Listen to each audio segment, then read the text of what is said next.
We'll call to order the regular meeting of the board, June 7th, 2013. Jennifer, if you could call roll for us, please. For the State Treasurer, Mr. Boykin. Here. For the Director of Finance, Mr. Gillihan. Here. Mr. Lawson. Here. Mr. Rosensteel. Here. And for the State Controller, Mr. McGuire. Here. And is that Mr. Keeley? Yes, here. Chairperson Dillon, you have a quorum. Thanks. Hi, Harry.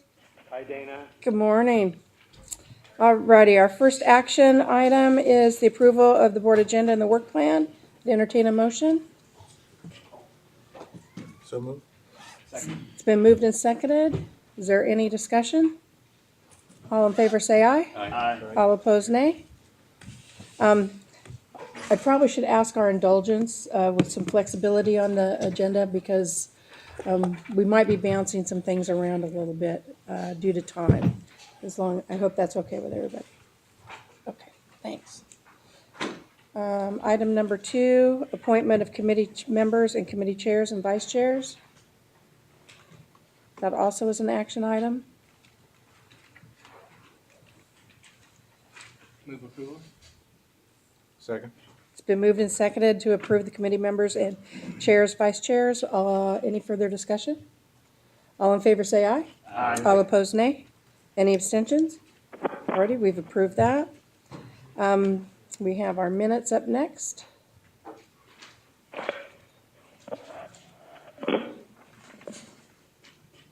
Alrighty, this is from the Compensation Committee. In having a discussion with Harry and knowing that not all of us are able to be here today for that full discussion, we were hoping that with no objections, we would move that to our July agenda when we would hope to have the full complement of the board. Is there any objection? All right, that item will be moved to July. Dana? Yes. Oh, I'm sorry, Grant. Yes. Thank you. I have no objection to moving it to July. I was just wondering, are we going to have the consultant come back? Because I think the board still has a number of questions. I was wondering if we're going to have Adam Barnett from McLaughlin back. Do we anticipate that? Or could We would have, because of the sequencing you're in and the fact that you generally don't meet in August, the plan was to at least dispense with how you saw the policy recommendation from the committee, either direction, which would have been this vote. And then once you do that, we really do need a special committee meeting, probably in July, of the committee, off-cycle.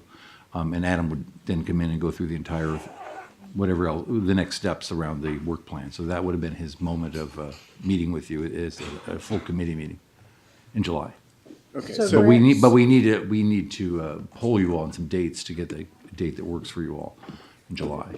But as Dana was proposing, you would have voted right now just on the committee report and the adoption or not adoption of that recommendation. And then you would do that at the July meeting, which is the first part of that month. And then later that month, you would then execute whatever strategy you decided on. right. I just think what I heard at the last meeting, there were still lingering concerns and questions. And so I thought it might be helpful before we actually adopt the To have committee's him there for the recommendation. board meeting in July? Yes. Okay, we'll have to check his schedule. Would you be okay if he was by telephone, if that was possible, or? Yeah, I guess so. And then I was wondering too, if we could have, I mean, a number of questions have come up, at least from our office, in the intervening time. Oh, okay, CalPERS has adopted their comparator group, right. and, which is very similar. It was actually recommended by Adam. Right. But one of the things they did was leave out endowments, leave out non-investment staff. And so I guess we had a couple questions about what would be the implications, and does it make sense for us to have something more similar to the organization that we probably compete most with for talent, which is CalPERS. And so as long as there's opportunity to ask questions, whether it's by telephone. So we'll check his schedule on that. And Cassandra's coming up too. Okay. Adam he is not available on that day. He's going to be in London. He may be able to call in because we had already asked him, because we were anticipating the policy changes to occur at the July, I think it's 10 and 11 You're right. meeting. he would be available later that month. And if the direction is to go back and get additional information, we would have to have him get that information. I mean, if it's just what CalPERS Okay. is doing, then, we could, that's already been constructed, but, so we'd have to give him some direction so he would know what to, speak to. Okay. So Grant, do you have a request then,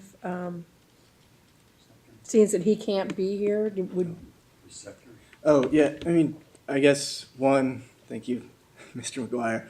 One concrete request we have is that in the data that he provided, everything was aggregated by, and we would like the compensation broken out a little bit by public fund, U.S. public fund, Canadian public fund, endowment foundation, and private, corporate pension, corporate funds, if we could have that. So that's, one thing that he ought to be able to perhaps deliver to us before we meet as a board in July.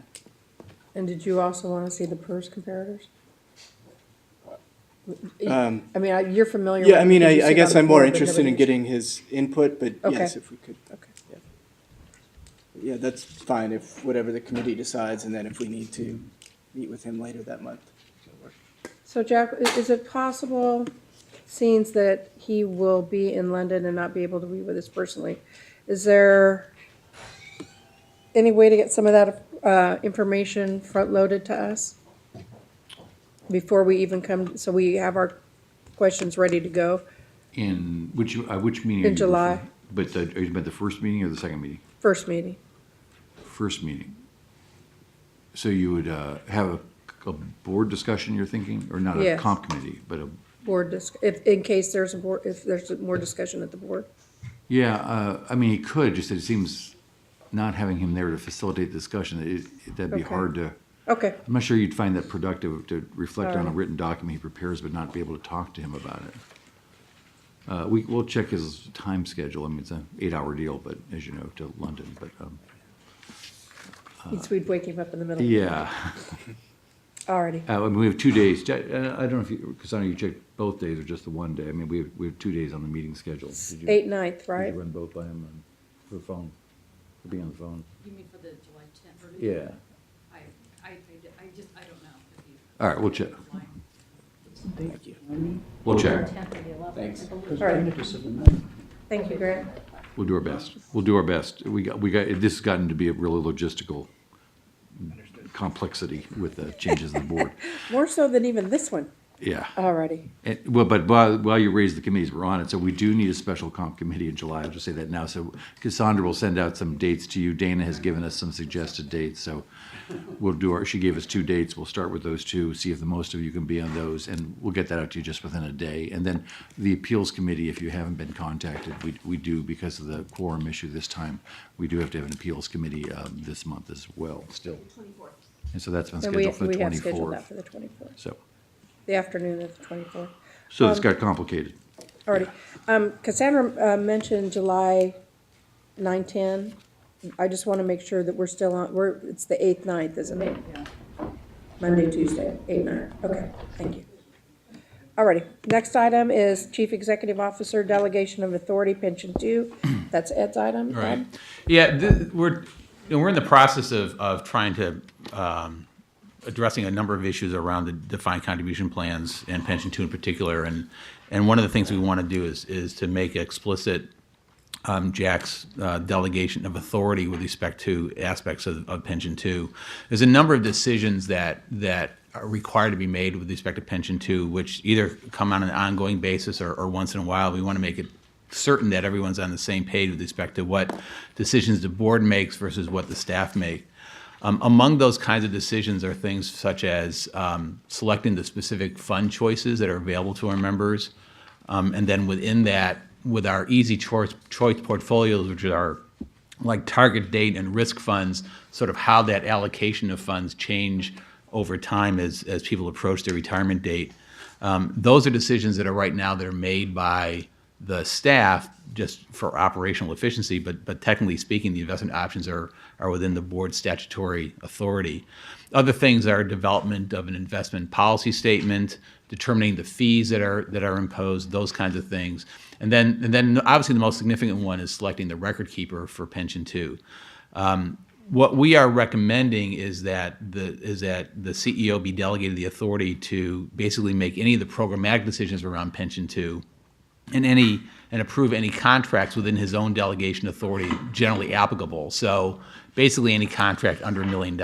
Just to be clear, the record-keeping contract would not be within that delegation authority. So deciding right now the TIA-CREF is the record keeper, deciding whether or not TIA-CREF remains the record keeper, we select a new record keeper, a decision the board would make after we do the RFP process. But in any other contract over $1 million, the board would make that decision. But any other decisions around what the fund choices are, how the funds are allocated in the Easy Choice portfolios over time, what fees the CalSTRS imposes to address its own operating expenses for the program, the investment policy statement, those decisions would be delegated to the staff.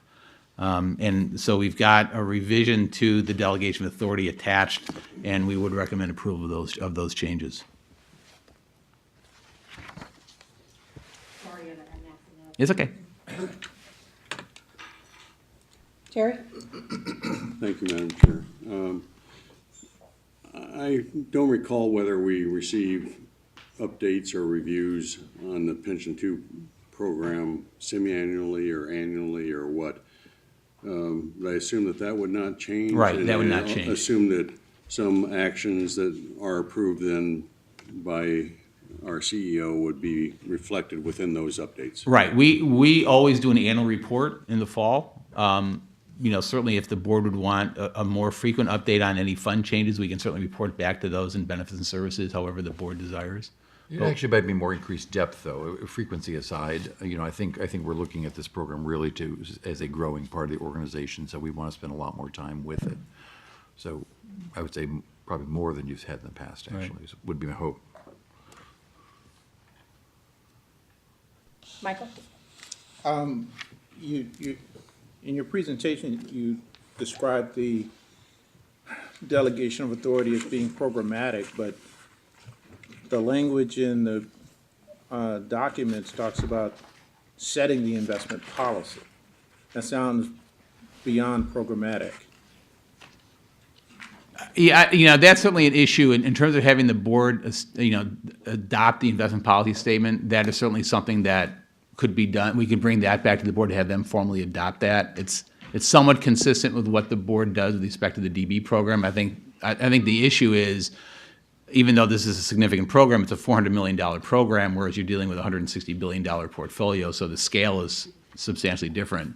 So, that is certainly one place to make a further separation of the delegation authority if the board wanted to maintain the authority on the investment policy statement. We could bring that back to you in September for formal approval if that was what the board desired. And then beyond that, we would actually execute that statement. But that's, obviously we defer to the board in terms of their own desires on that. But beyond desire, I guess I'm concerned about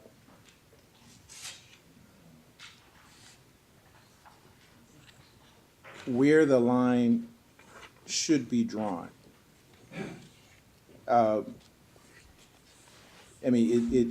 Using the DB model that we have as a model, it seems to me that the board sets the investment policy. Chris and his team implement that policy. And so the investment decisions that are made within that framework. But what I'm seeing here is something that you're asking us to give the CEO the authority to set the framework, to make the fiduciary decision of what types of investments, what those investments should be, a clearly fiduciary decision beyond just selecting investments that fit within the fiduciary framework. I'm asking if that's what. Well, what the request it's is. sort of, I mean, I think Brian and Chris certainly went away. And I mean, there's a slight difference in the sense that what we're making a decision about is what funds are made available to individuals for them to choose from, as opposed to what the system itself is investing in. So, I mean, there would be some difference in that. I'm not trying to equate Sure. what pension two invests in with Right. what is invested in DB. Right. Just trying to figure out what are the parameters of the authority that we're delegating. Sure. Brian, Chris, did you want to weigh in before I go to? Well, as to Michael's questions and comments, it's up to the board what they want to delegate. But I think I'm, because it sounds like to me that there's a distinct difference between setting the investment policy and making decisions necessary to implement the investment policy. I mean, when I look at the reasons for doing this, I mean, it says the group monitors investment options to determine whether they are performing at a satisfactory level. Monitoring investment options is formed to identify and discuss. And you list things like performance relative to the peer group, strategic changes, style drift, management changes, excessive personnel turnover, organizational changes that sound like these things, to the extent that we have set an overall investment policy, you want the authority to make changes to the extent that the investment options available don't meet that investment policy. But then the delegation language seems to go so far as to say, and you want the authority to change the investment policy as well. And I guess my question is not so much what do we want, but why should we delegate that much of our authority to the CEO? What's the rationale for doing that? The rationale for doing that is one, the different nature of the program. So this is not your typical investment, so it's not covered under the current investment policy. The second is really a question of how far down in the weeds the board wants to get. It's your decision, it's just a recommendation by staff that this is something that they could inform you by reporting back rather than getting involved in the individual decision-making. However, the point that you make about the investment policy, I think that's a perfectly valid point. I know I've reviewed at least the draft of the policy, and I can assure you that the CEO, if he's delegated responsibility, will want to bring the policy to the board for at least their information, if not their approval. So that would be my sort of my framework for making sure that the appropriate fiduciary duty and the appropriate touch points are followed. The relative size and importance of this is a consideration only as far as you think it's a consideration. I with all due respect, I don't think that answer is enough for this board. I mean, extreme example, CEO sets an investment policy, and for whatever reason, under this defined contribution plan structure, one or more participants loses their shirt. Not an unreasonable assumption given 2007, 2008. And they come back and they say that the problem was the investment policy set by this board.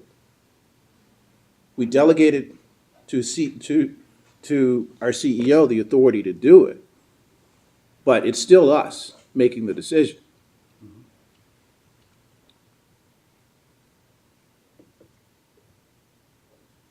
So isn't it still, I mean, this board doesn't have, we have two authorities. We have the authority to set investment policy with respect to the billions of dollars of assets that we have and to administer this fund. Those are the only two jobs we have. And I'm concerned about us completely delegating the authority to set the policy, not the detail of how that policy gets implemented. But for example, part of the issue that we had before I came here was the amount of leverage that we had. Should we include leverage? Should we allow the pension two participants to leverage their investments? So I think I did answer your question by saying, because you're talking about implementation of policy versus setting policy. And so I did answer your question by those are the two. saying My issue the policy is, should be discussed. my issue, I guess, is, my concern, I guess my question is not, I'm reacting to, it's whatever we want. I guess my question is, you're recommending that we cede the responsibility to set the policy to the CEO. And I'm asking for the basis for that recommendation. Why do you think that that is a good thing for us to do? I am not recommending that you cede the policy. What I was saying was whether or not you want to have final approval on the policy is a determination for you to make. That's not, and part of the consideration is how much you're going to delegate and what particularly you're going to delegate. So using your example, you have policies on real estate investment. But in 2008, 2009, those policies didn't help necessarily keep from a drastic loss in the portfolio. You still operated according to your fiduciary duty. You still delegated to staff. They still performed under the policy, but the results weren't that great. And there was And the board took and acted on its responsibility to set the policy. Right. I'm not suggesting that I guess the point that I'm trying to get at is the word recommendation. You've made a recommendation, and I'm more than happy to vote in favor of the recommendation, which is to cede the authority with respect to investment policy to the CEO. But I haven't heard a rationale for why we should do it. I've heard we can do it if we want to, but I don't want to do it unless I hear a good rationale for ceding that much authority. I have no problem ceding what Ed described as the programmatic portion of it. To the extent that the policy is set, the CEO should have full authority to implement that, just as we do with the DB plan. Have no issue with that whatsoever. But with respect to the broad overall policy, the only thing I've heard is it's only $400 million. And that's still a big number in the real world. well, let me clarify, since Brian, you're addressing, I know, I'm just saying that we have some other people in line, we have our fiduciary But counsel, I do- so I mean, I don't want to think- get too focused on this point, because I think we can come back around to it, because others might be able to weigh in on it, and right now it's just between the two of you, Right, so I'd and like that- other and people that's to what weigh I in, wanted to and then come back clarify. around. I Go have ahead. not made a recommendation. Okay, That staff has made a recommendation. I have not. okay, so Ian, do you want to weigh in on it before we move to our other speakers? Because I think what we're trying to get down to is the heart of our fiduciary duty. And Chris, after Ian, if you wanted to, and then I'd like to go to our speaking list, and then we'll come back. No, I just want to make sure. Okay, Ian? Well, I mean, you're going to have fiduciary responsibility whether you delegate the authority or not. In the private sector, where, of course, this is much more widespread than in the public sector, it ordinarily will be the plan sponsor that sets the investment policy. Here, you're in effect the plan sponsor for that purpose. I have not seen the investment policy for this plan, so I don't even know how it's drafted or what it consists of. But it does seem to me that if you're going to do the same thing with this plan that you do with the DB, that the board should keep the authority to set the investment policy and then delegate, if it wishes to, like it does with the DB plan, to staff to carry out its responsibilities. I was thinking about, choosing funds. Is that an implementation or is that a part of, policy? Because, that's the key to running one of these plans successfully, is to pick the right funds, not so much in terms of winners, but in terms of giving, the participants the, a reasonable and adequate opportunity to make choices for themselves. So to me, my recommendation would be to keep the investment policy authority at the board level, and then to think about whether you also want to get involved with picking funds. I would think probably not, but that still is something, that's where you're going to have the most exposure, potential liability, I would think. And so if you're willing to delegate that, then I think you need to set up some kind of mechanism so you get reporting from staff about what they've selected, and have them come in here and tell you why their selections comply with your policy. That's sort of the way I see it. Chris?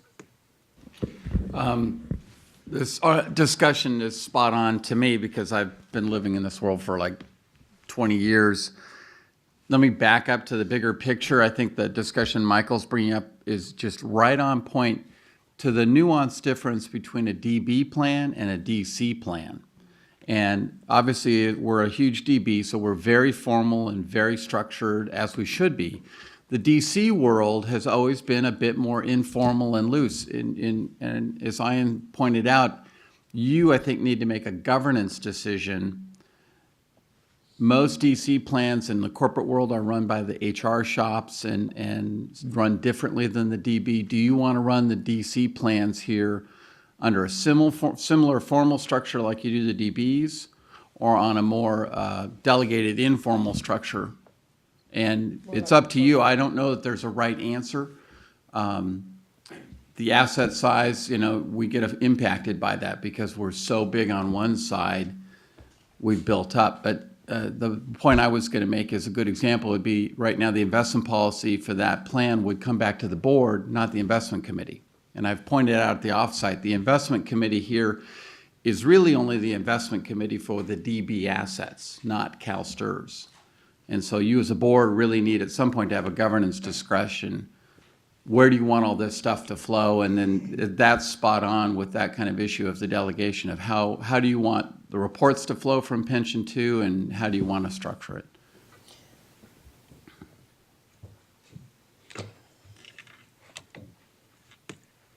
Paul? Thank you. I had exactly the same questions that Michael did as I read through this, which was when it came to delegating investment policy, that raised a red flag with me. And it raised a red flag precisely because I think of our fiduciary responsibility. We don't delegate the investment policy on the DB side, and I understand it's different on Pension 2.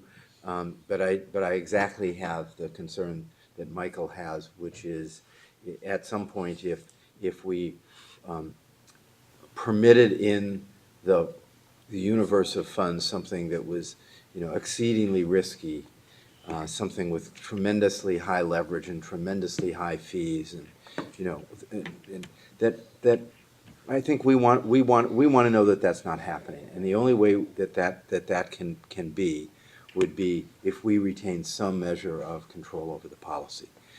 So I actually think the way Ian described it was exactly the way I would look at it, and I also mirror what Ian said, which is I'm not sure I've seen it, the investment policy for Pension 2, but I do think that at least some policy guidelines should be retained by the board. That does not mean the choosing of individual funds, but some policy guidelines I think would be a prudent thing for this board to retain. Terry? Thank you. I have the same concerns, but I did not read that we were delegating the responsibility of the policy to the CEO. I felt it was the making of some decisions on selecting the funds and administration of the program, but I didn't read this as delegating the policy. This is probably the closest thing to an ERISA plan that we're responsible for. And I think it is not uncommon to delegate those administrative functions and the choosing of funds to other than the board responsible, the officially designated board. But we are serving as that for, I think, the purposes of this. I think we should remain responsible for the policy, but I have no problems relative to delegating administrative and other decisions to the CEO as long as we have proper reporting back to us. Yeah, just, Rick? yeah, go ahead. Well, Rich? I would refer Terry to the actual language of In the policy, if you look at page page 4. 18, Or, TRB 18, within the language of the policy, it does say, including but not limited to developing and adopting an investment policy and selecting investment options. Rich? So I think I need a little help with this issue before I can figure out what's going on. I need to have a better understanding, sort of from the contributor's point of view, how this works. Is this parallel to what I might do with my IRA, which is I go in and I pick, here's a list of all the things you can invest your IRA in, Fund A, Fund B, Fund C, Fund D. And are we picking A, B, C, D? Is that what we're delegating to the executive officer? Or is this a situation where we're in essence going to parallel our defined benefit system where you give us a bunch of money, we'll go out and invest it and look just like, okay. It's like Savings Plus at the state level. We have Vanguard, various Vanguard funds, TFCREF funds. Right, so the actual investment policy is being set by the fund we pick, right? Well, no, there's an investment policy with respect to things like what kind of asset classes we have, under what circumstances. Well, this is where I'm getting confused. Are we taking the money and investing it, or are No. we sending it to a fund which invests it? No, On behalf of our folks? What we are doing is that a participant is electing to have funds deducted from their paycheck to go into a fund that they select from a list that we provide. Okay, so what we do, our task is to provide the list of funds. Correct. Right? The menu of funds. So, I think we should have some sort of broad boundaries of what that list of funds ought to look like. But the notion that we would spend our time going in and looking at each fund, I mean, our real concern is there enough transparency so that the investor can look at it and make the choices among those things? We should have some policies around that so that they can look at it. But if this is a participant choice program, then it seems to me our policies need to be around the notion of we're providing them with enough information and not giving them imprudent choices of funds. So I guess for me, the central question is now, do we want to have approval of the funds that are being selected by the staff or not? My concern is that we give an appropriate range of choices that are appropriately priced. We should get a report on what that is, but I don't know that I need to go in and examine each fund and see if it's working or not, because the choice belongs to the participant. So although I'm not sure that the language that's here about adopting an investment policy and the way we think of an investment policy is even actually appropriate to the task at hand. Because you're not, in fact, doing an investment policy, you're picking companies to do investment policies. Yeah, maybe I'll try one more, and I think we're all circling around a good solution anyway, but I'll just kind of pull it together if I could. Like Chris, I've done these for 20 plus years, DC plans, and on both sides of the street. But the phrase for this is an IPS, investment policy statement. All DC plans have them. They're not complicated documents like you would in this side. They're pretty simple documents. They outline the general risk orientation of the plan and some broad language around asset classes that are permissible for the investments. If they want to say where the meat of the IPS is, it's usually around what the rules would be for putting funds on watch lists or rules for eliminating a fund, because in this kind of plan, it is very sensitive when you decide, when a committee or a board, whoever the decider, the CFO in the private sector, decides what to remove a fund. Usually someone's ticked off, even if it's a dog. So you do need some rule, oddly enough, it's true, always it's true. So you need some rules for putting funds on a watch list, how to communicate that when you put a fund on a watch list. And then most importantly, what do you do when you have to transition people when you change funds? So that's kind of the IPS part of it. The second part of it then is the actual selection of funds, the monitoring the funds, following those criteria that are in the IPS, the administration of it. So that's how I kind of see the two bookends of the activity. And then not to overcomplicate this, but Rich, I did want to give, because even though most businesses in the private sector offer a concise list of choices, usually in the 11 to 15 range for employees to choose, contemporary 401ks usually have an exit strategy as well, meaning a brokerage window, which lets you go through and then do whatever you want. And then usually there's some extra declarations you have to make around liability if you choose to go through the brokerage window. And again, the state had that option for you on Savings Plus. So that's so even though you are choosing a closed list of funds, usually, again, employees are offered the option at the risk to go out and have fun with their money. And are we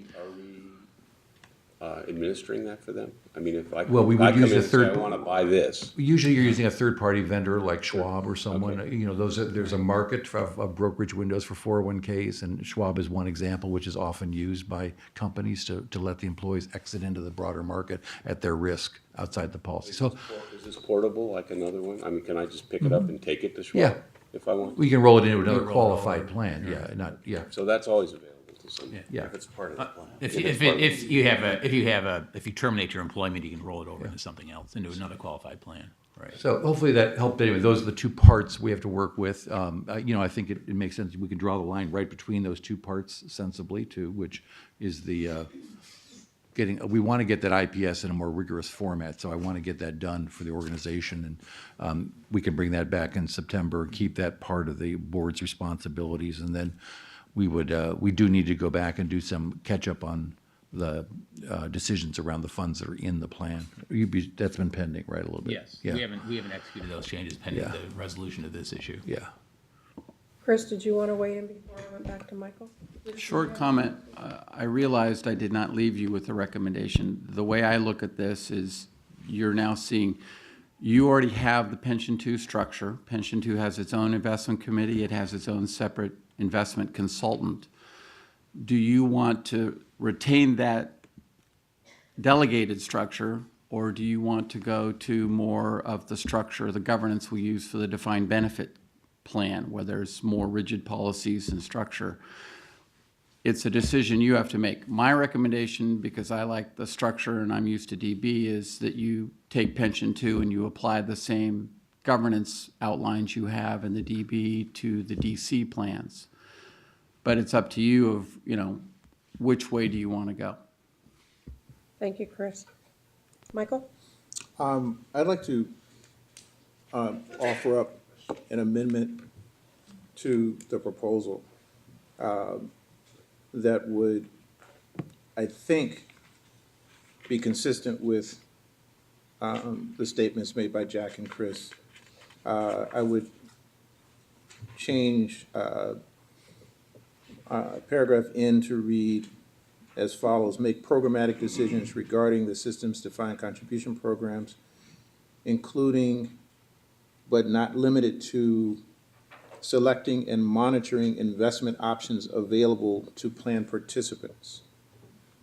The next sentence would continue on as it is. Alrighty, that's a motion. That's motion, I'd second. It's been moved and seconded. Grant, you're good then? Yeah. Alrighty, Does that work for staff? We'll hit them next. Gentlemen, we okay with that? I mean, do you want to weigh in? Not if you're okay with it or not, but would you like to weigh in on the subject? Okay with that, and then the question of policy? We would bring that Then back we- in September. September then. That's, I just want, I It's actually, unchanged. I Okay. actually think Right. with that change, I think Right. from the discussion I've heard, Yeah. we're ready to move on in the policy. Okay. Right. And then you would bring back the policy for Yeah, us also to we'll, look at it. I'm gonna work with Chris. Obviously, I redelegate these duties to the right people in the organization. That goes without saying. But we want to locate what happens in what committee of the board that's relevant. So we'll probably make some other changes here in terms of the broader governance of this program too. So I think we're ready to move on the delegation part of it, right? What's back there? Seeing heads nod. Is there any further discussion? All in favor, say aye. All opposed, nay. Aye. Any abstentions? Thanks, Harry. Alrighty. And Jack, that's probably gonna be in September. So we can add that to, Yeah, I think so. I think we should list it on the agenda for September and do our best to get it done Get by it done. then. If Okay, not, that we'll have sounds to do it in good. November. and include, okay.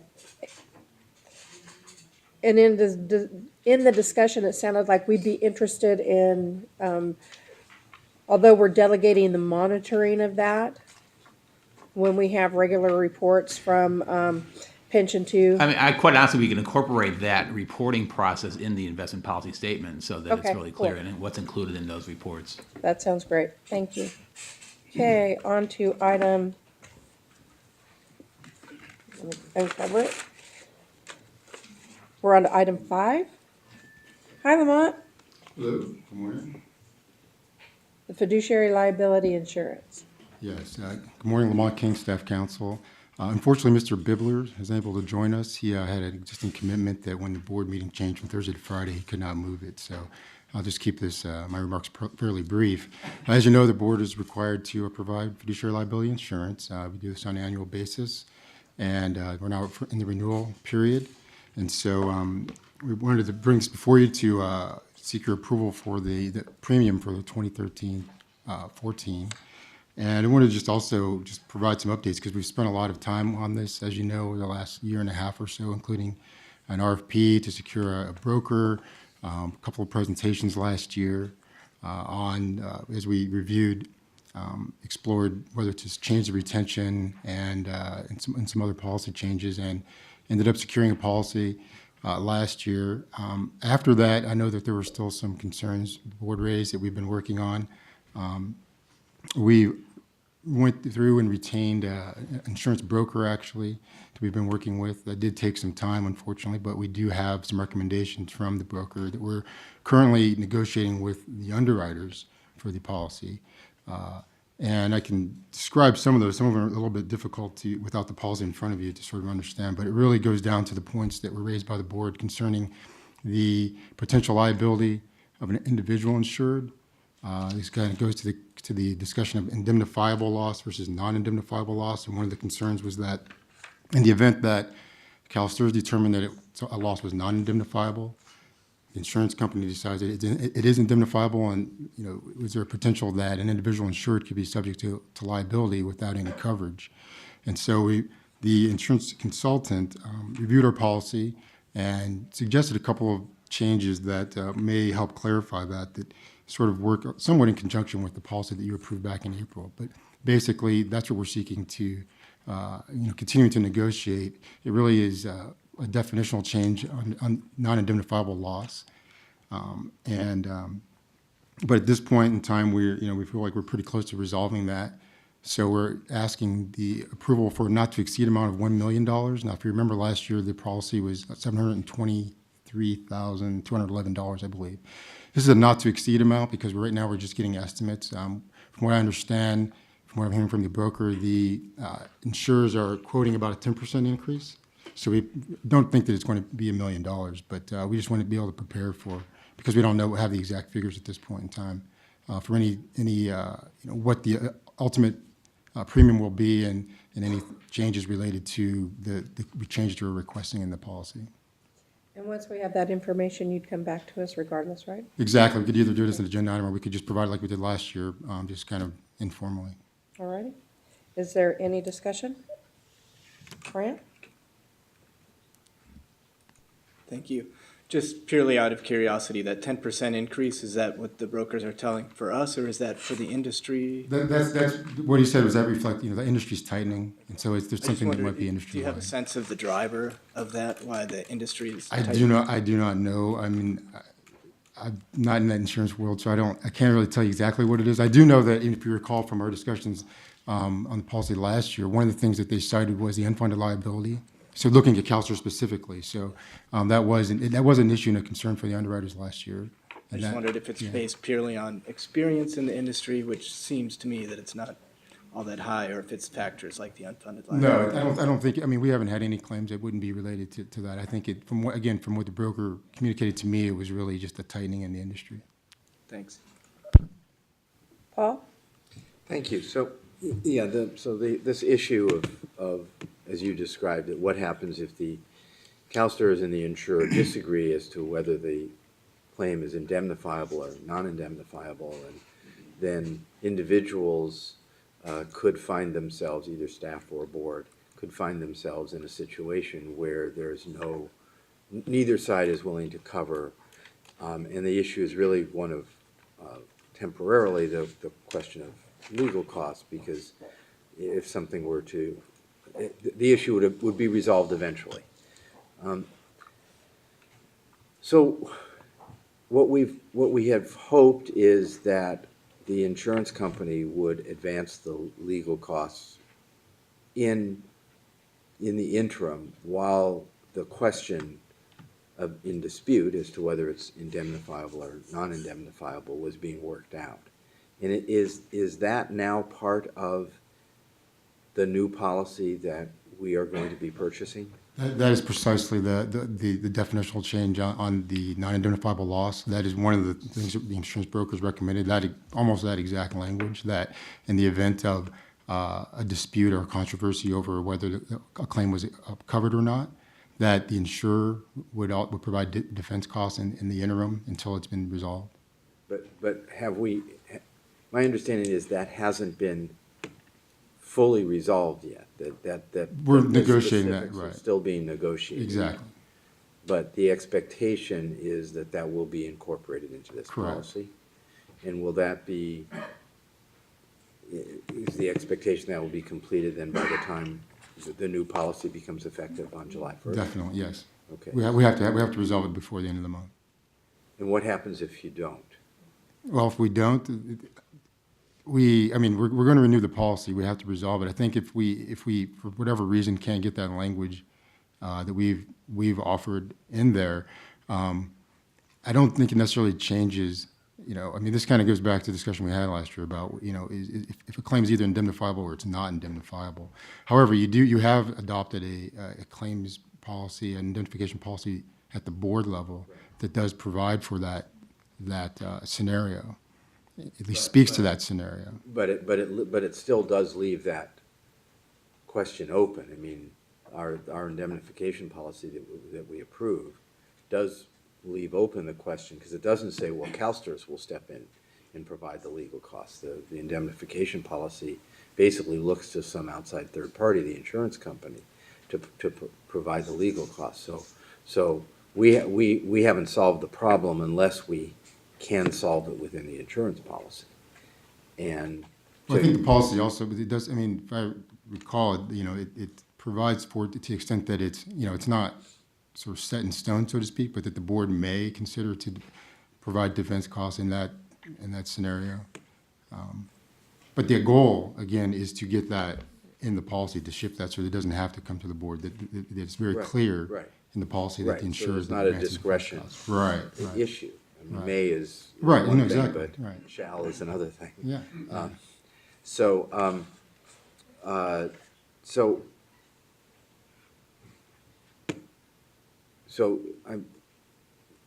consistent with what Grant asked, that you'll come back at the next meeting, report about the policy and how this got resolved.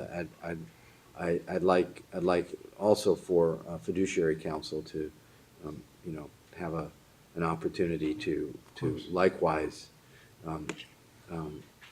provide an evaluation of whether that language that ultimately is negotiated in the policy solves this issue.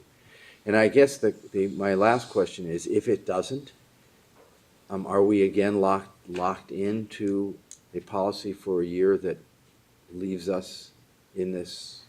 Well, I mean, gray you're area? required to have insurance. So if you decide at, mid-year that you don't like the policy and you want to start over, I mean, we can work on a process, I guess. You have to have the process coverage in the interim, though. You don't want to have a gap in coverage. But the policy would be cancelable. Yes. Okay, thank you.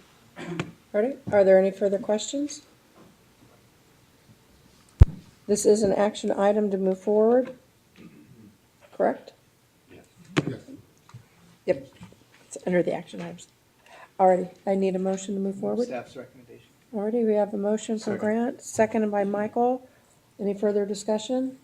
All in favor say aye. Aye. All opposed, nay. Any abstentions? Thank you very much. Thanks, Lamont. Robin?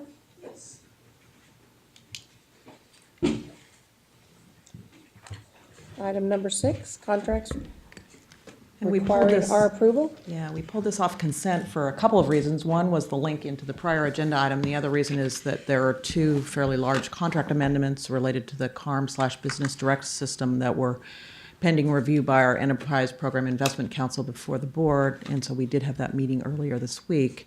And I just wanted to make sure that we provided the opportunity for discussion, given both the size of the contracts and the pending approval.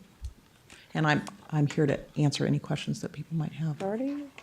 Are there any questions of Rob or of staff? Doesn't look like we have any questions, so I'll entertain a motion to approve the contracts. So moved. It's been moved by Michael, Second. seconded by Paul. Seeing no one in line, we'll go right to the vote. All in favor say aye. Aye. All opposed, nay. Any abstentions? We've approved those contracts. Thank you, Robin. Jack, I think what I'd like to do is skip yours because of the time. Yeah. And go to the business renew and then do a time check. Yeah, let's do 8 and 10 together, actually, since they both are thematically similar. Okay, let's do that. Great. We're going to do 8 first, though. Yeah. Thank you. Good morning, Peggy.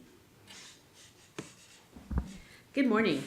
I am always excited to come before the board and talk about what will be the biggest change that we've had in the organization for quite some time, and probably the most profound for my long tenure with CalSTRS, because I wasn't very involved in the initial transition from flat files to IDMS, or from IDMS to START, but I have certainly been watching the lessons learned and the bumps in the process You're that very happened tactful. every time we made those kinds of changes. And so it's been a revealing look back in time, but it's also one that has given us many lessons. And so we are proceeding with our pension solution procurement phase now with a great deal of knowledge about what we need in order to be successful in this new environment. And I want to make sure that we understand really the environment that we live in, because it is something that is a departure from how we've operated in the past. One, we have a great deal of oversight on this effort so far. We haven't even gotten to releasing the RFP yet. We're still maybe just a few months, maybe more in weeks than months, away from releasing that RFP. But we do have multiple layers of oversight within the organization, starting with the steering committee that is project-specific and representative of all the business areas in the organization.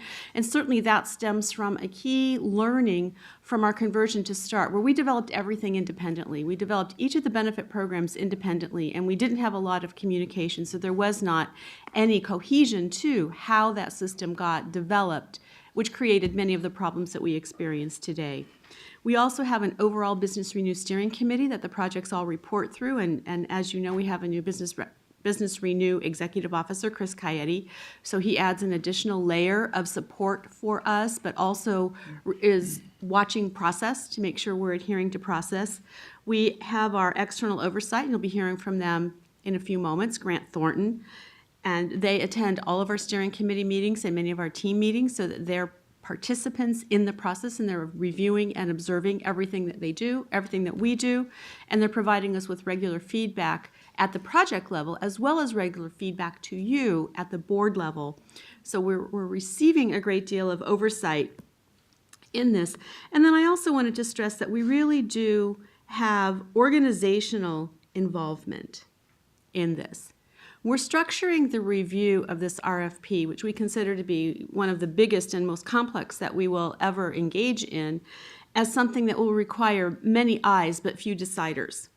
And so we're structuring a process that has a tiered review that will provide it will provide all business areas an opportunity to provide input. We'll have a final selection committee that's representative from across the organization as well.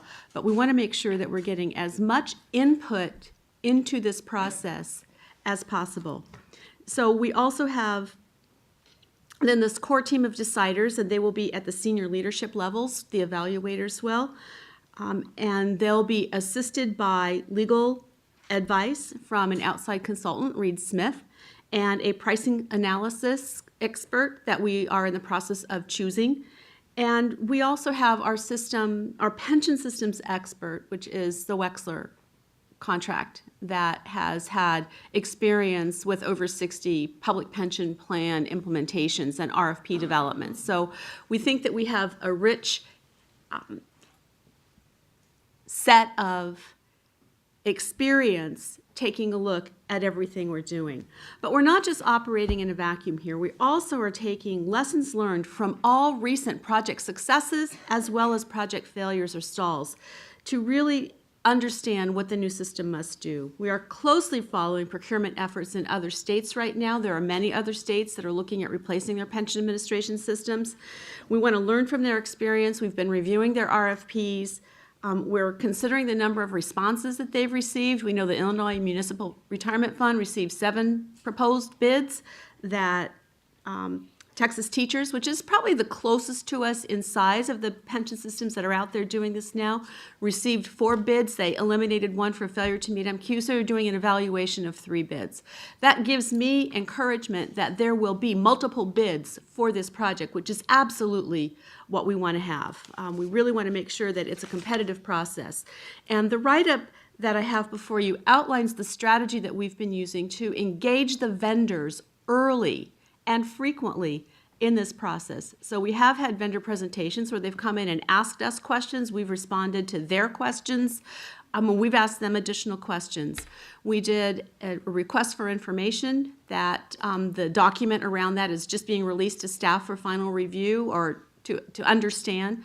But we asked the likely proposers to respond back to us on issues where our RFP wasn't clear, our draft, the pieces that we released weren't clear, or where they thought it would be problematic for us.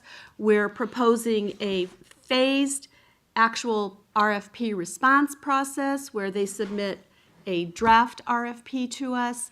We then review it for where it fails to meet one of our requirements and give the vendors an opportunity to cure that before submitting a final RFP to us, and then beyond that, we'll have a final best and final offer negotiations with them. So we think that through this process, we have made it very clear to the vendors what the CalSTRS expectations are, and we have a much better understanding of what they're capable of providing. And we know that if there is confusion, we have given many opportunities to clear up that confusion so that we're very clear on what we need and they're very clear on what we're asking of them.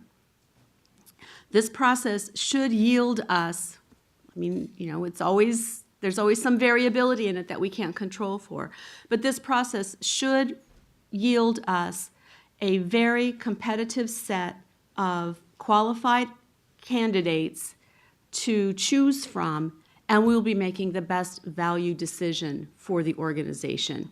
This is a critical program. We want to make sure that we are involving our staff at appropriate levels.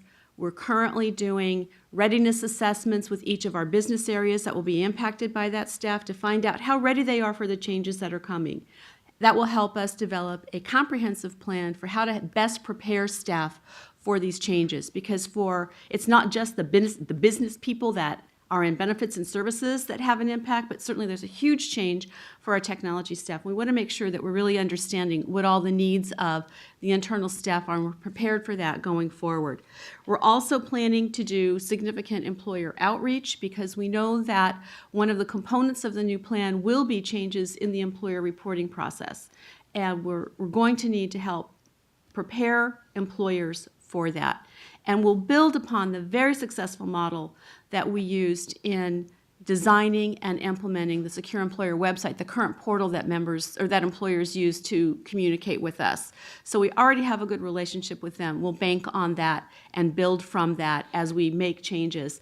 But we're anticipating that through this process, we'll be able to collect additional information about members from the employers that would help us do analysis of our labor force and our workforce and our membership.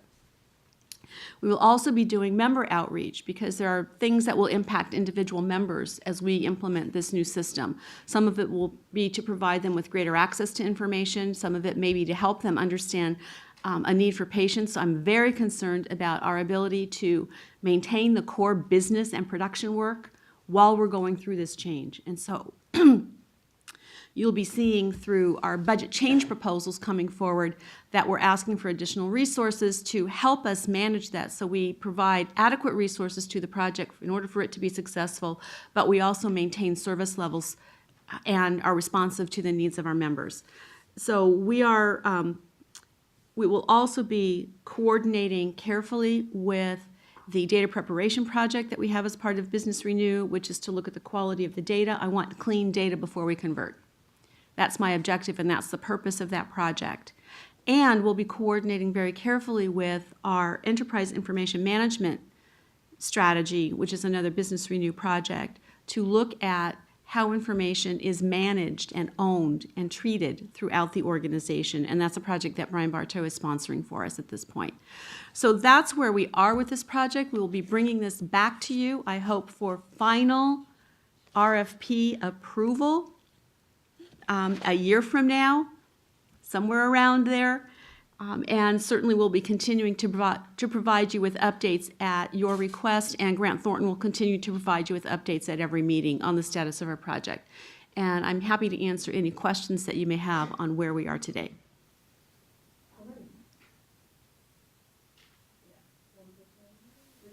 Thank you. So I don't know much about this marketplace, so I had some questions sort of about your approach. Are you prescribing a technology solution, or are you sort of laying your business requirements out to the vendor community? And I mean, are you going to require a COTS product, or can vendors propose custom build, or have you gotten that far in the process to find that level of detail yet? But we're definitely that far in the process.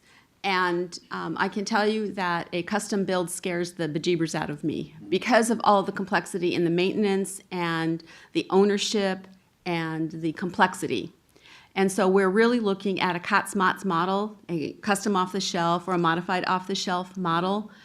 We've done extensive research with all of the vendor community that provides these kinds of services. And it's a broad group. I mean, not many that can handle a system of our size. But 3 years ago, we did vendor outreach to the entire community that we could find and had them come in and do demonstrations for us.